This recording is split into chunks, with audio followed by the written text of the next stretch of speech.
The Spinoff Podcast Network. Talofa lava. I'm Madeline Chapman, editor at The Spinoff. If you have the means, consider supporting our high-quality journalism by becoming a Spinoff member. Sign up now at thespinoff.co.nz/donate.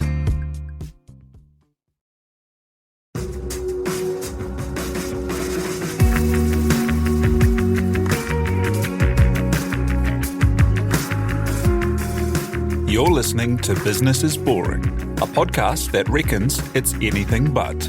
Business is Boring is brought to you by SparkLab, offering inspiration and practical advice to help businesses find their edge. To hear more about SparkLab, including details about the latest events, workshops, and business tools, visit sparklab.co.nz. And now, here's your host, Simon Pound. You're listening to Business is Boring, a podcast that reckons it's anything but. Business is Boring is made by The Spinoff with help from Callaghan Innovation. Here's your host, Simon Pound. You might have seen the super cute kids' bike seats popping up on mountain bikes, where the little one sits between the arms of the rider and has their own handlebars on the handlebars. The company making them is called Shotgun, with the coolest web address, kidsrideshotgun.com.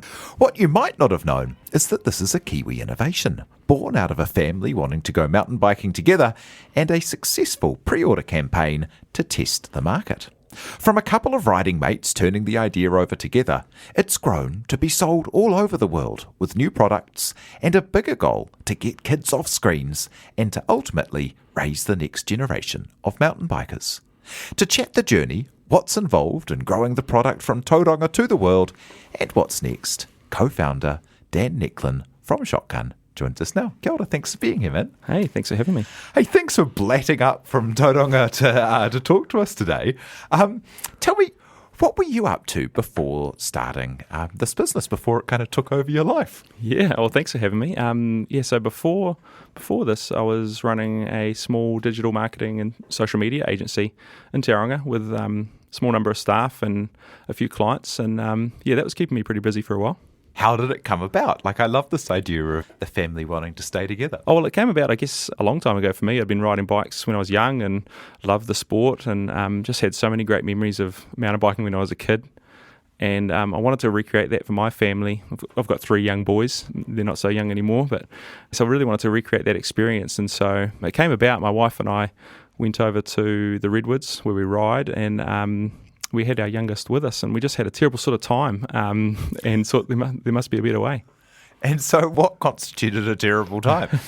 We had a full suspension bike. I had a full suspension bike. My wife had this other bike, which is a hardtail for anyone that's into mountain biking. And we had this seat on the back of my wife's bike. And my wife wasn't really confident riding with my son, so I was riding her small bike. She's quite short, so I was riding her small bike, and my son was looking at my sweaty back and couldn't see anything, and she was riding my big bike and couldn't manage it, and we were sort of having to split up, and I was having to go off riding with my 2 older boys, and she would sort of be left around, at the car park or close to the car park. It just didn't feel right. We thought there could be a better way, And so many of the ways that kids are incorporated with bikes, they seem kind of wild to me. Like, you see those people riding in bike lanes with the little caravan out back, and you're thinking, well, that looks incredibly risky and dangerous. Like, I'm scared to ride myself in many of those places, let alone drag someone defenceless. Yeah, no, it's definitely riding bikes is a risky activity, along with a lot of other risky activities in life. And yeah, there's certainly some people who don't have so much confidence on the bike, but the customers that we're sort of targeting are they've got an interest in riding bikes, and they might have grown up mountain biking, or they might have come into the sport. They can see why that sport's awesome, and they want to help raise a mountain bike kid themselves.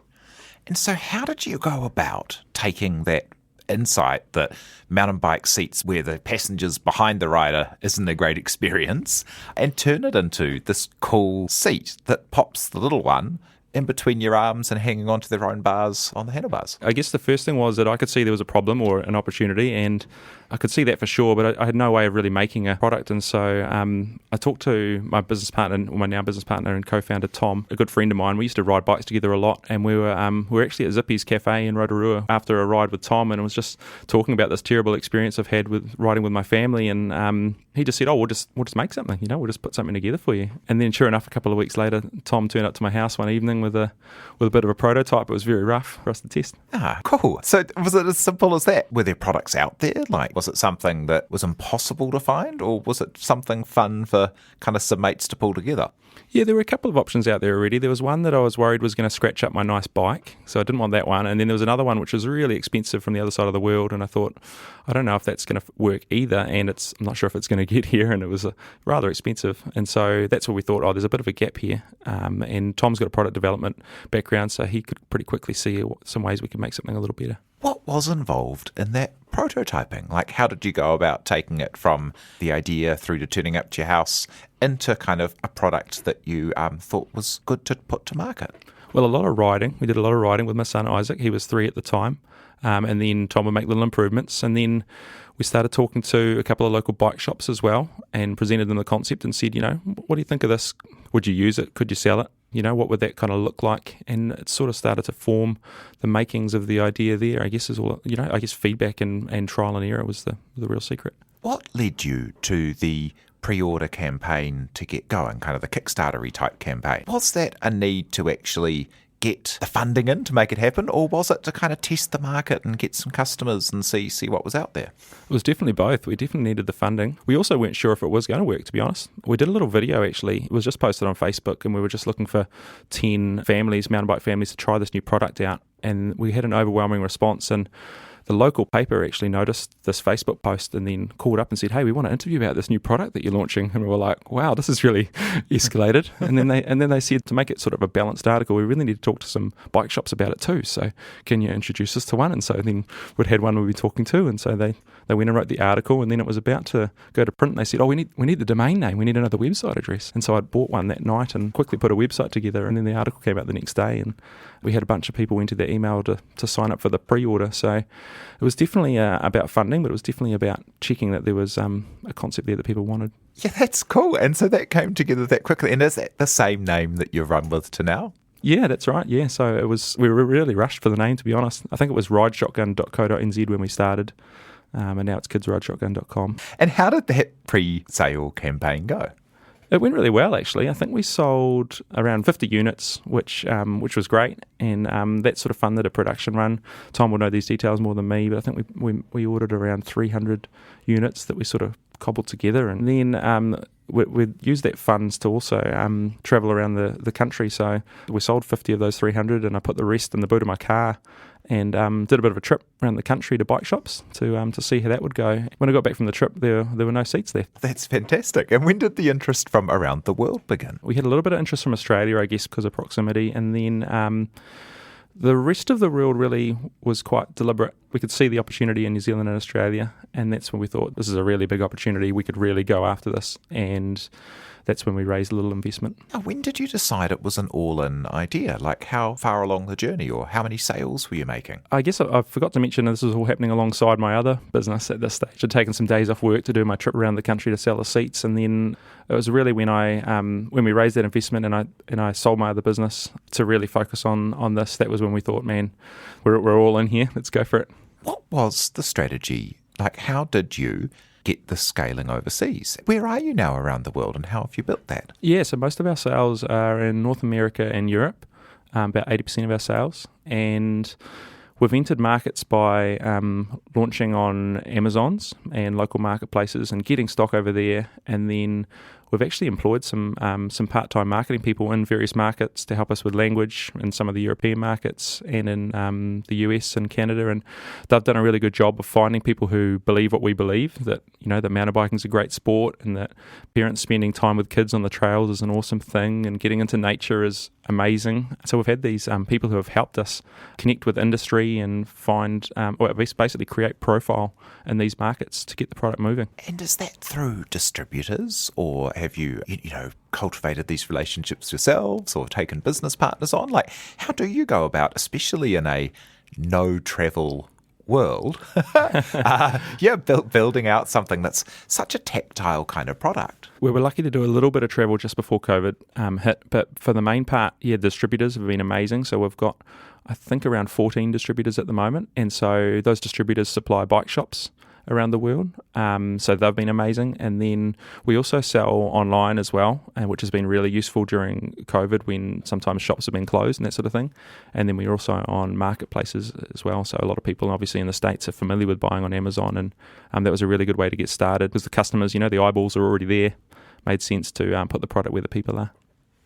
And you were already an entrepreneur, and your co-founder Tom was already great at prototyping and the like. Were you looking out for a product that could grow like this and be something that might be, a great 80% export owner and being used all around the world? We weren't, no. It really just happened. I guess it was just born out of that pain I'd experienced when trying to ride, and then we just saw the opportunity, and Tom's actually joined into the business now too, so he left his other job, and it was just really, really fortunate. I guess a little bit of luck, and even George Ezra writing that song, riding Shotgun as well, which was just after we called the product Shotgun, which was kind of crazy. So just lots of little things like that have really helped us. Yeah, that song now, anyone that's heard that, it's now going to be in their head all day long. Sorry. How is the scope? How is the scope of the business grown over time as well? Because it's gone from being kind of a single product idea to now having multiple products and quite a bigger goal than when you started out, hey? Just actually for a background, we're about 3.5, 4 years in, depending on how you count it. So it was just myself for the first year with Tom working after hours, and then we're now around, I think, 14 staff in New Zealand and about 10 liaisons around the world as well. It's really, your question on the scope is it's just been driven by the demand from customers. We've just had overwhelming response, and we've had to scale up and learn a lot. And we've had all sorts of crazy challenges, shipments being stuck and held up, and counterfeit products on Amazon and all sorts of things. So it's just got a little bit more serious over the last little while, which is super exciting. Kia ora, Justin Giovanetti here, and I'm the political editor at the Spinoff. This podcast, like so much of the work we do at the Spinoff, is made possible by the support of our members. To find out more about the Spinoff members and how you can help us keep producing quality, independent journalism, visit members.thespinoff.co.nz and do it today. Kia ora, Duncan Grieve here, managing editor and host of another Spinoff podcast you should subscribe to if you haven't already. It's called The Fold, and it's about one of my all-time favourite topics, one I've been reporting on and obsessing over for some years now, the chaotic but incredibly exciting and fun New Zealand media industry and scene. Subscribe now wherever you get your podcasts, and join me for in-depth analysis and interviews with some of the most influential and interesting players in New Zealand's media. Tell me about that bigger purpose that's built into the business now as well, about getting kids off screens.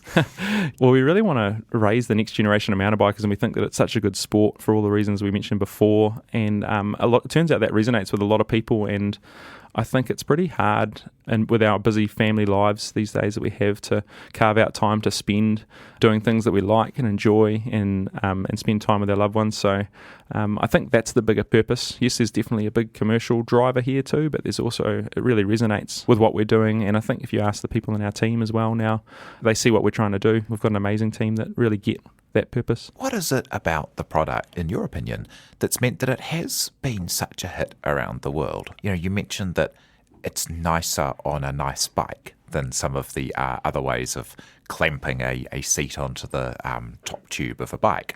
Have things like, the growth of e-bikes and those thicker framed bikes and urban commuting and people taking their kids to kindy, are those all kind of factors? Or has it been really tightly in that mountain biking space? We've intentionally focused tight on that mountain bike space, but it's naturally spilled over. If you find people with mountain bikes, you've got the weekend warriors and you've got the extreme athletes, and then you've got a lot of families that really use their mountain bike primarily to go around the estuary or the local boardwalk, or even commuting or into kindy, like you say. So we've focused on the mountain bike interest, and it's gone quite a bit broader than we imagined.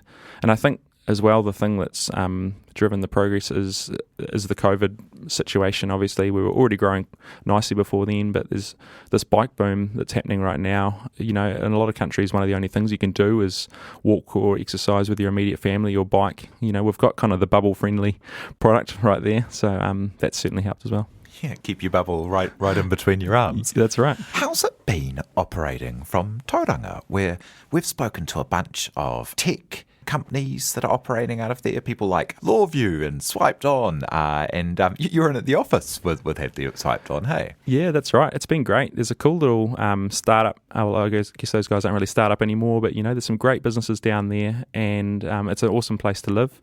It's been excellent. Like we're not far from Rotorua, which obviously is super interesting for us with the mountain bike sport, and it's been great. Yeah, Hadley from Swiped On, we moved into his office I think around 18 months ago. It was just two of us, and then we've moved twice since then, and we're about to move a third time. It's so cool. And there's a big kind of design and creative fraternity down there. Yeah, for sure. There's some great creative talent down there, and some really good agencies as well. And we've had some great support, not only from obviously the team that have joined us, but also agencies down there, social media agency and our digital agency are down there as well. I'm sure I've forgotten to mention some others that have helped us out along the way. You'll hear about it at the next barbecue. For sure. Yeah. And in terms of like growing, your growth journey, having run a business in the past, like what things have you had to upskill and grow to go from, you to 14 people here and partners all around the world and, launch these products and build this brand internationally? Well, I don't know, I'm not sure if I should answer that question because Tom's got to take a lot of the credit on that one. So Tom and I are quite different. I'm definitely on the creative marketing side, and I can see the opportunity and the customer and the fit and all that good stuff. And he's very much on the product and the commercial and the high performance team kind of side of it. So he's definitely driven a lot of the growth.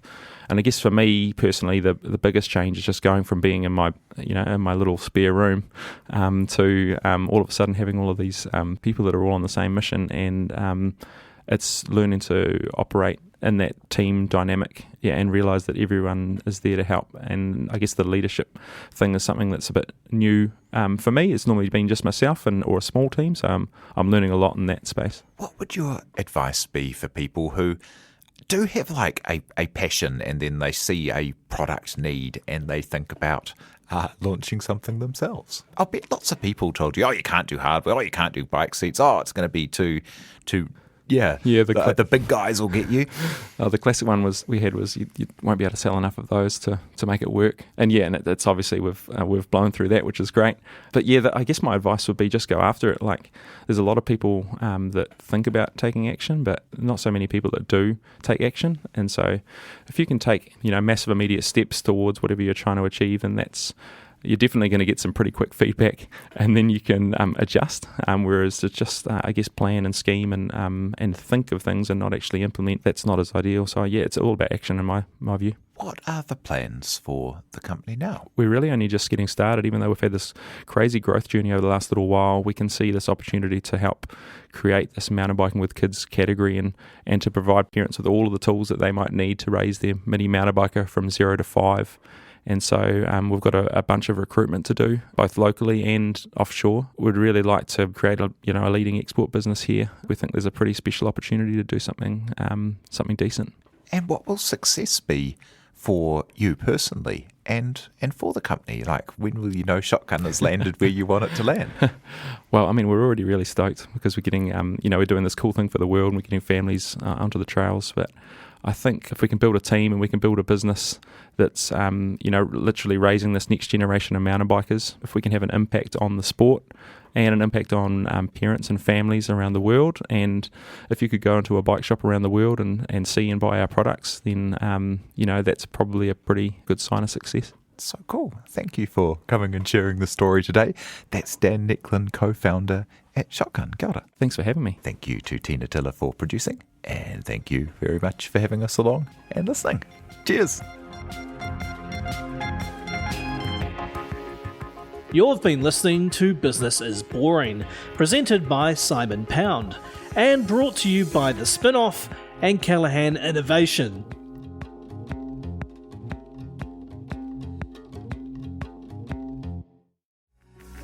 From the Spinoff Podcast Network, that was Business is Boring, brought to you by SparkLab. Make sure you're following Business is Boring wherever you get your podcasts. And for more information on SparkLab, visit sparklab.co.nz.